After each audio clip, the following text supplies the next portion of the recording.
Hi hello viewers, welcome to social post TV. నేను మీ శ్వేత. So ప్రస్తుతం మనతో పాటు స్టూడియోలో ఉన్నారు సీనియర్ జర్నలిస్ట్ బతుల ప్రసాద్ గారు. నమస్తే సార్. నమస్తే. ఎలా ఉన్నారు?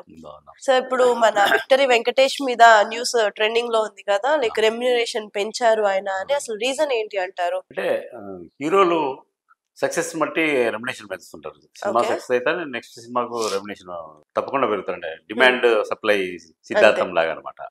అదే ఇప్పుడు ఇండస్ట్రీలో మా సంక్రాంతికి వస్తున్నాం సినిమా 300 కోట్ల వరకు కలెక్షన్ వచ్చింది. అవును. అందుకని ఆటోమేటిక్గా మామూలు అయితే మార్కెట్ ప్రకారం అయితే 10 కోట్లు తీసుకుంటాడంట వెంకటేష్.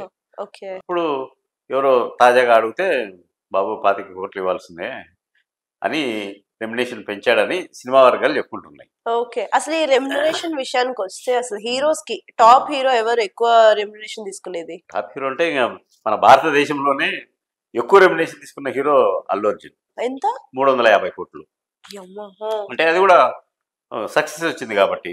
ఓకే, పుష్ప వల్ల పాన్ ఇండియా సినిమా సక్సెస్ వచ్చింది కాబట్టి దాన్ని బట్టి డిమాండ్ బట్టి సప్లై ఉంటుంది కదా, 350 కోట్లు తీసుకుంటున్నాడు అని. ఓకే. నెక్స్ట్ చూస్తే మనం ప్రభాస్ 250 కోట్లు. ఓకే. మిగతా హీరోలు ఎన్టీఆర్, రామ్ చరణ్ వీళ్ళందరూ కూడా 100 కోట్లు దాటిండ్రు. మహేష్ బాబు కూడా 120 కోట్లు అంట. అంటే మార్కెట్ టాక్, నేనేం అకౌంటెంట్ కదా వాళ్ళు ఎవరికి. మార్కెట్లో ఇప్పుడు నాని, రవితేజ వాళ్ళు 35 తీసుకుంటారంట. ఓకే. బాలకృష్ణ ఇంతకుముందు పాపం రెమ్యునేషన్ గురించి పట్టించుకునేవాడు, ఏదో 30లో పోయేవాడంట. 30 వాళ్ళ కూతురు చూసుకుంటుందంట కదా ఇప్పుడంతా, రెండో కూతురు.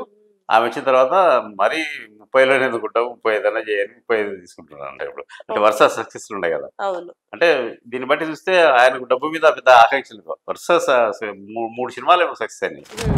అది ఇంకా మిగతా వాళ్ళ గురించి కూడా మాట్లాడుకోవాలి కదా. చిరంజీవి, బాలకృష్ణ వాళ్ళిద్దరి మధ్యన పోటీ కదా. నేను బాలకృష్ణ కంటే ఎక్కువ ఉండాలని ఆయన 50 కోట్లలో ఉన్నాడంట. నాగార్జున చూస్తే నాగార్జున 10 కోట్లు.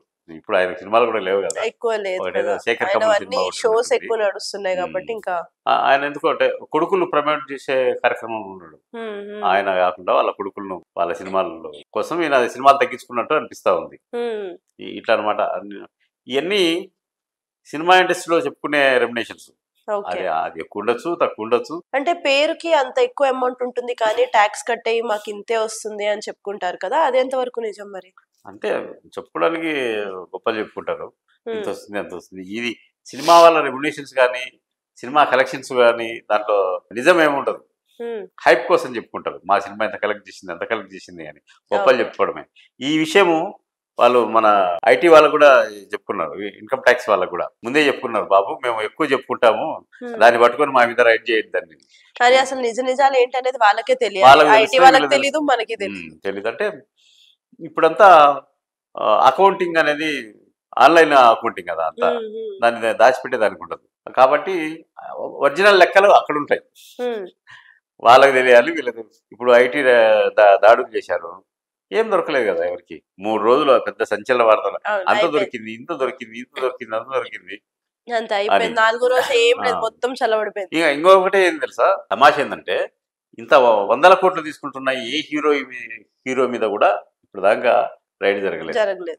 వాళ్ళ అకౌంట్ కూడా అడిగినట్లేరు. అంటే ఇప్పుడు ఈ హీరోలు ఎవరైతే ఇన్ని కోట్లు రెమ్యునరేషన్ తీసుకుంటున్నారో వాళ్ళందరికీ కూడా మరి వైట్ అమౌంట్ వెళ్తుందా? అంటే వాళ్ళ నిర్మాతను బట్టి ఉంటది. ఓకే. ఇప్పుడు 2 రెమ్యునేషన్స్ ఉంటాయి, 2 అగ్రిమెంట్ లాగా 2 రెమ్యునేషన్స్ ఉంటాయి. బాబు బ్లాక్ ఎంత ఇస్తాము, ఇంత వైట్ ఎంత ఇస్తాము అని. ఈ మోడీజీ ప్రవేశపెట్టిన పద్ధతి వలన బ్లాక్ అమౌంట్ చాలా తగ్గిపోయింది. ఏది తీసుకున్నా కూడా జెన్యూన్ గానే ఉంటాం అనమాట. ప్రతి దానికి అయితే మనకి ఒక క్యాలిక్యులేటెడ్ అంటే పే స్లిప్ లాగా రెడీగా ఉంటాయి అనమాట వీళ్ళ దగ్గర. ఓకే.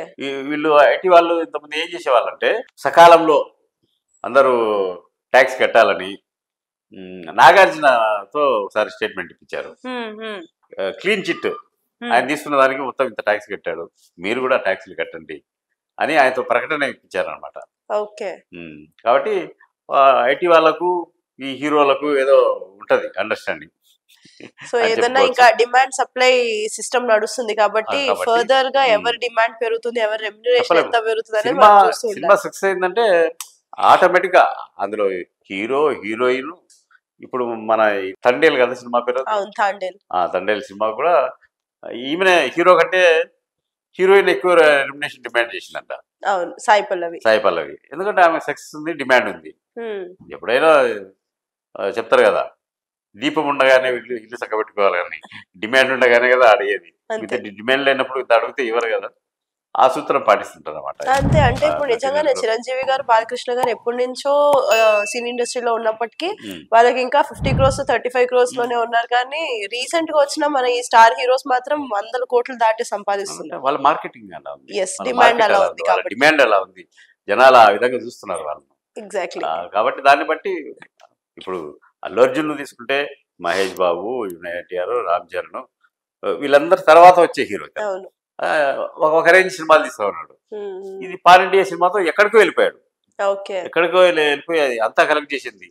పుష్ప అంతా కలెక్ట్ చేసింది. పుష్ప 2 అనూహ్యంగా రకరకాల పరిణామాల వల్ల అది ఎక్కడికి నిన్న ఓటీటీలో కూడా సంచలనంగా కలెక్షన్స్ ఉన్నాయట.